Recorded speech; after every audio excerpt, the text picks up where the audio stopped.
A lot of you might have seen in a lot of my videos that I have been able to make Minecraft cinematic shots, and you're probably wondering how you can make your own. Well, with this video, I'll be showcasing how you can make your very own shots using a mod called Flashback. Flashback is a mod that allows you to make your very own cinematic shots in Minecraft, and it is very easy to use. And in this video, I'll be showcasing how it's done. So first off, you're going to need to install the Flashback mod, which you can do by going to the description and downloading it and putting it into your mod loader. I won't be showing you how to do that because there's plenty of videos online that teach you how to do that. However, the link to the mod will be in the description. Now, once you have the mod installed, you'll notice there's a brand new icon to the side of your Minecraft realms. If you click on this, you'll see a screen that says select to replay. These are where all of your replays will be saved. Now, if you go down here into Flashback Settings, you'll notice a lot of different things that you can use. Record hotbar, hide pause controls, show recording toasts, automatically start, automatically finish, quick save, mark dimension changes, and first person updates. Automatically start means that it will automatically start when you join. Automatically finish means that the replay finishes when exiting. And I'd recommend always keeping this on. Let's go ahead and show you how this actually works. Really, this will work in any world since this is client side. So first off, I'm going to go into a single player world. We'll just make it super flat, and we'll just go into creative, just like so. And we'll create a new world. So as you can see, I am now in the single player flat world. So now you're probably wondering, how do you start recording a replay? Well, to do that, you press the escape button, and you click this button right here that says start recording under Flashback. Once you do that, you'll get a neat little toast pop up that says Flashback started recording. So now, it will be recording your entire world from what you can see in your view distance. So, we can place a block here, we can break it, and we can build something nice. We'll make like a simple house or whatever.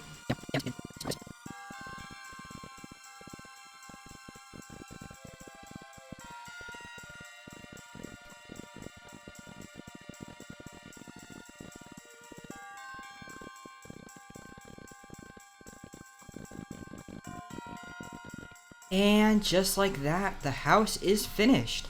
As you can see here, I did a little bit of editing tricks to speed up the building process, but we have finished the house. So now, once you are done recording however long your gameplay can be, it can be as long as you want. I haven't tested if there's any recording limits to this, but once you're done recording, press escape. If you want to keep playing the game, but you want to finish the recording, you can click this button.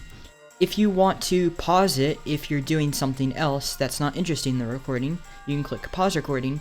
And if you don't want this recording to be saved, or you just don't want anything to be recorded at all, you can just click cancel recording. However, if you have turned on the button that allows you to finish recording when you quit the game, you can just click here, and you'll see the little toast pop up, and then you'll see this screen.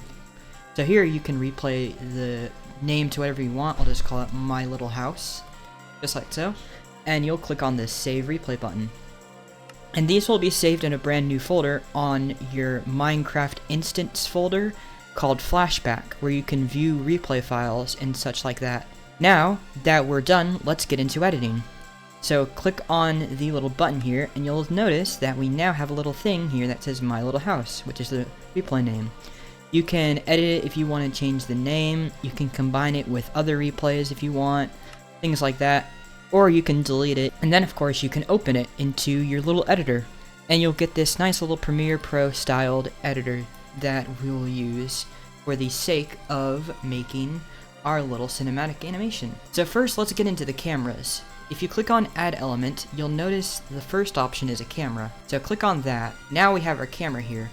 So now you can position it wherever you want the starting frame of the camera to be, and click on plus to add a keyframe.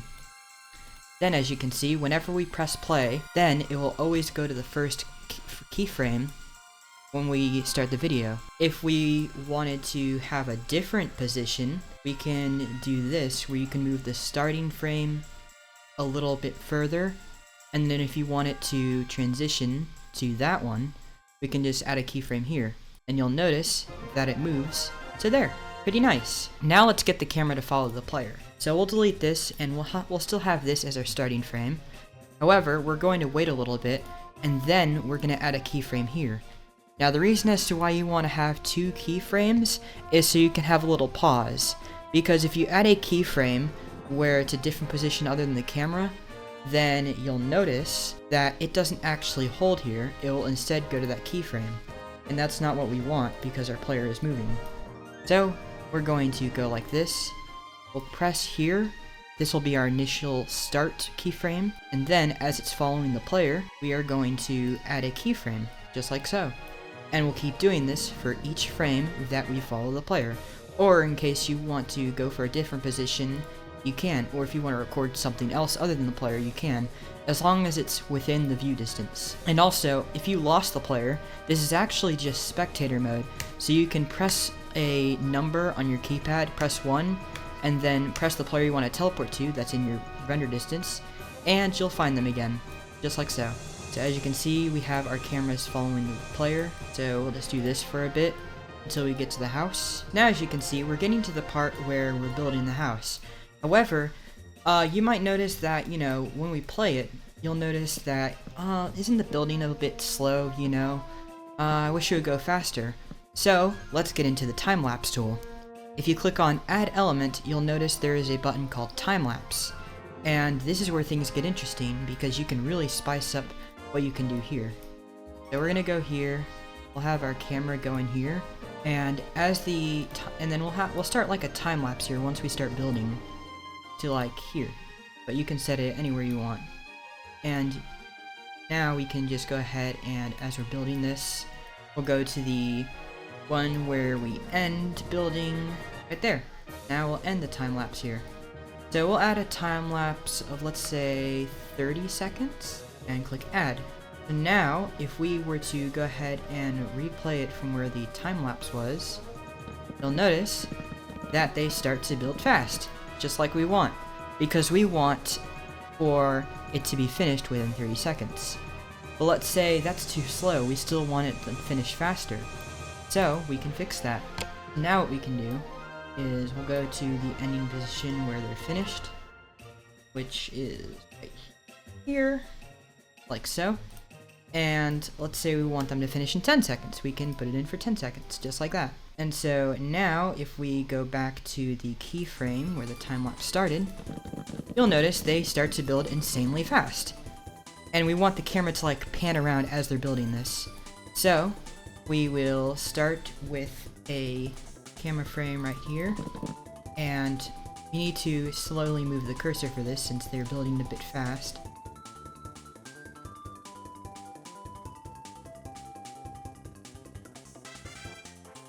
Now we are finished, so let's go ahead and see what it looks like when we play it. As you can see, we have our amazing time lapse of us building, just like we wanted it. And let's say we want to go back to our player for the camera, we can easily do so. As you can see, we have our nice little here thing, which is just how we want it to. So you can either export a screenshot, which will export a screenshot of the game without the guides, and this can be helpful if you want to take a cinematic shot in your world and use it for thumbnails or whatever. Pretty cool.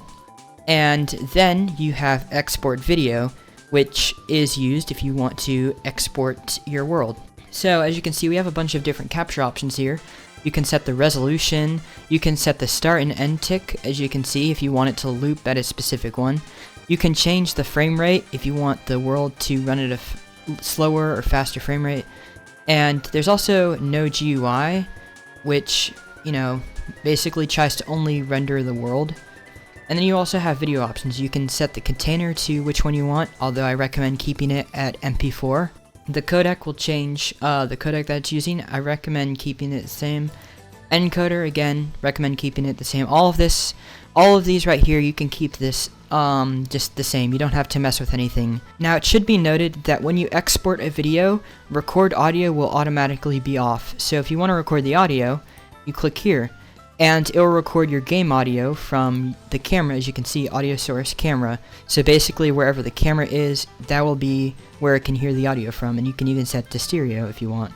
And you can change the audio codec, but I usually keep it as AAC. So if you want, you can either add this to queue of exporting things if you want to export multiple things, or we can start export, which is what I'm going to do. And this will open up a folder, which I don't think you guys can see, but it will open up File Explorer, allowing you to basically choose where you want to save it. So I am going to save it on my desktop. Once you have saved it, as you'll notice, a brand new screen shows up, which will show you the exported frames, which is how many frames have already been exported into the video, the time elapsed, basically how long it's been exporting frames for, the estimated time remaining, which basically makes a calculation on how long this will take to export. F3 basically shows you debug info that you don't really need to worry about any of this.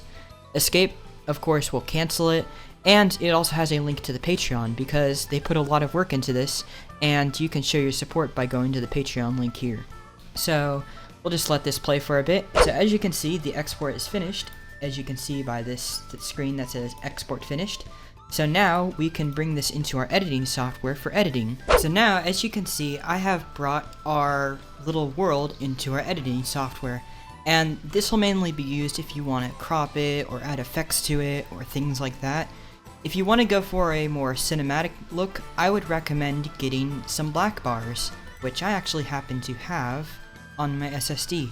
I'm actually going to import it from File Explorer because the built-in importer sucks. So now, as you can see, we've got our little black bars, which is a little hard to see because of the nighttime, but we've got ourselves some cinematic bars, which is usually more useful in colorful lights because you can't really see these that much.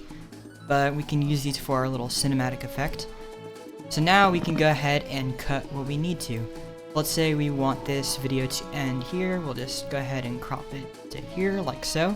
Let's say we want to go ahead and have us running around, but then let's jump cut to us building the house. So here, instead of us placing the grass block, let's say we want us to start by building the house. So we'll do a razor cut here, and we will get over to here where the time lapse starts. And we'll push our cinematic bars here. And now if we play it back, you'll notice that when we stop, we will now start to build the house, just like so. Which, as a matter of fact, I am going to adjust it a little bit since it does take a little bit in order for us to start building the house. Like that. Now, we play it back. Perfect. And you know, our thing is a little too fast as well. Maybe we need to slow it down a bit. So what we can do is we can go into properties, adjust speed, and we can change the speed. Now, as you can see, we are now building it a bit slower, but it's still perfect for our time lapse. And then once the time lapse is finished, we will cut it here and we'll set the speed back to normal. And I would basically say that's pretty much about done. So once you're done editing everything you need to, you can simply export it.